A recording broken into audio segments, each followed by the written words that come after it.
Chapter 87. Plan of Escape. Nephis was still at the western edge of the island, gazing over the receding black waters. It seems as though she barely moved since the last time Sunny saw her.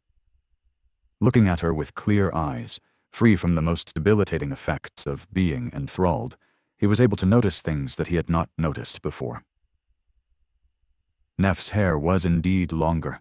Back at the academy, it was short and usually parted to the side.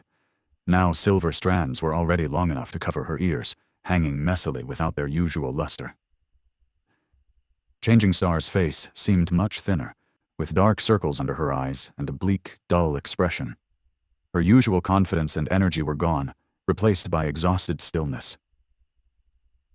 She looked as though some unknown illness was consuming her from inside, slowly turning the once radiant girl into a pale shadow of her former self. Sunny suspected that he knew what that illness was. He had known for a long time that Nephis had a mysterious goal, and that her determination to achieve that goal was nothing short of frightening. That burning desire of hers, it seemed, was strong enough to resist even the enthrallment of the soul devourer. However, while the feelings remained, the actual memories were gone. Thus, Nephis had been left longing desperately for something that she did not know, with no way to understand the nature of her emotions or satiate them. This inner conflict was the reason for her terrible state. Coming closer, Sunny sat down and looked at Neph, wishing to see her striking gray eyes shine once again with unbreakable resolve. "Hey, Neph." She turned her head to him, not saying anything. Sunny gritted his teeth, feeling dark anger blossoming in his heart. That loathsome tree. "I have something to tell you." Trying to stay calm and not miss anything, he told Nephis everything that he had found out. He told her about his trip to the upper parts of the Soul Tree, the giant nest he had discovered, the vile thieving bird's spawn, and how he had killed it, the strange memory with no rank and type, the new attribute he had received, and the hidden one he had accidentally discovered. Finally, Sunny told her about the nature of that attribute, the true nature of the soul devourer, how long they had been on the island, and what they had forgotten. When he finished, Changing Star's expression didn't change one bit. Looking away, she simply said, "I see." Sunny blinked. I see. That's all you have to say?" She glanced at him and smiled darkly. "What do you want me to say?" He gaped at her and clenched his fists. "Wow, how horrible. Good job, Sunny. Say something at least. Is it so hard to behave like a human?" She turned away, not answering. Sunny stared at her for several seconds, then said in a tired, defeated voice, "I don't know what to do. Tell me what to do, Neph. How do I get us out of this?" She was silent for a while. Sunny almost assumed that Changing Star had already forgotten everything that he had told her, but then he noticed sparks of white radiance dancing in the depths of her eyes. Nephis had activated her aspect ability, using pain to stay lucid for as long as possible. Finally, she looked at the retreating dark sea and said, "We need to build a boat." Sunny blinked. "What?" Changing Star sighed and turned her face to look at him. "We've been here, on this island, for many weeks. Our minds are slowly being erased by the Soul Tree, turning us into its slaves. Forever. However, the process is not complete." He nodded, listening. "What thoughts did the Soul Tree put in our heads?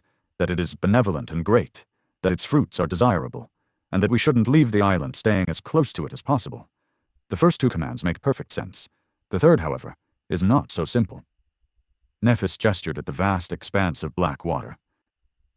"From that third command, we can deduce that the effect of the Soul Tree's enthrallment weakens with range, and that if we put enough distance between ourselves and the tree, it will be broken." Sunny's face brightened when he understood Neph's logic. So there was a way. They just had to leave the Ashen Barrow and flee, not looking back until the Soul Devourer's brand was gone from their souls. However, but why a boat? Why not just run away on foot? Changing Star lowered her head and said quietly, "We'll never make it to the castle on foot. We'll just die. I was too arrogant before to think. Well, it doesn't matter now. It will take many months to go around the crater through the labyrinth, especially now that we don't have the echo. And every day we spend there is another day we risk encountering something that will kill us without even breaking a sweat. She sighed. We were already lucky to survive for as long as we did. But in the end, no matter how much we fought and persevered, we still encountered the Soul Tree. This should have been our end. Do you know how improbable it is that we even got a chance to have this conversation? Sonny hesitantly shook his head. First, we had to have an oracle in our group to see the future. Then, Cassie had to formulate and execute an ingenious plan in the short amount of time her memory remained intact. That plan was based on the fact that there was someone with an awakened armor of 5th tier in our group, one enchanted with the extremely rare mind protection trait, no less. Awakened with the revelation, affinity were few and far between. Sleepers with a memory equal to the puppeteer's shroud were even rarer. That person then had to find and kill a great devil. More incredibly, he had to receive an actual lineage memory from it. Do I need to explain how implausible this combination of events is? Sonny slowly shook his head. Nephis closed her eyes. My point is, if we go into the labyrinth, we will inevitably meet the next Soul Tree. And even if we miraculously manage to survive that encounter, there will be the next, and then the next. Sooner or later, we will die. She looked west, where the last remnants of the dark sea were disappearing beyond the horizon. But if we build a boat and use Cassie's staff to fill the sail with wind, maybe we'll be eaten by the dwellers of the depths. Or maybe they won't pay us any attention at all. It's a gamble either way. Either we die, which is the same as returning to the labyrinth, or not. If we survive, we'll be able to travel 100, maybe even 200 kilometers in one night. More distance than we had covered so far. Sonny froze, stunned by that number. Well, in all the weeks preceding their battle with the Carapace demon, they had traveled for no more than 100, maybe 150 kilometers from the giant knight statue. It was a considerable amount, especially because of how hard each step through the Crimson Labyrinth had been. To travel as much, perhaps even more in a single day, that would have been incredible. But sail on the dark sea. Suddenly, he felt very cold and small.